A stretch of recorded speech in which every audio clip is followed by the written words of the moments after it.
सभापति जी, मैं आपका ध्यान मछली-शहर संसदीय क्षेत्र के पिंडरा विधानसभा की ओर आकृष्ट करना चाहूंगी। जो जनपद वाराणसी के पिंडरा तहसील के 10 गांव में काशी द्वार नाम की टाउनशिप बनाने की योजना थी। इस योजना के तहत उत्तर प्रदेश आवास विकास परिषद द्वारा बनाई गई थी, लेकिन इस फैसले का स्थानीय किसानों ने विरोध किया, धरना प्रदर्शन किया। इसके बाद प्रशासन ने किसानों को आश्वासन दिया कि काशी द्वार योजना फिलहाल स्थगित कर दी जाएगी। हालांकि किसानों की जमीन की रजिस्ट्री और निर्माण कार्य पर रोक अभी भी लगी हुई है। इस वजह से किसान ना तो अपनी जमीन पर बेच पा रहे हैं, ना ही उस पर कोई निर्माण कार्य कर पा रहे हैं। पिंडरा वाराणसी क्षेत्र में आता है और हमारे प्रधानमंत्री जी भी वहीं से चुनकर आते हैं। मेरे पिंडरा क्षेत्र के किसान अपनी जरूरतों पूरा करने के लिए आय के लिए अपनी जमीन पर निर्भर है।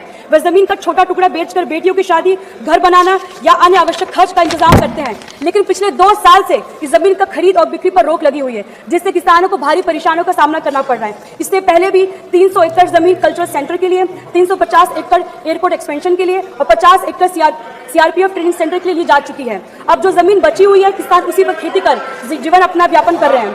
आवास व शहरी विकास मंत्रालय से मेरी मांग है कि काशी द्वार योजना को पूरी तरह से रद्द किया जाए या इसे कहीं और बनाया जाए। किसान की जमीनी की रजिस्ट्री और निर्माण कार्य पर जो रोक लगी हुई है, उस रोक को हटाया जाए।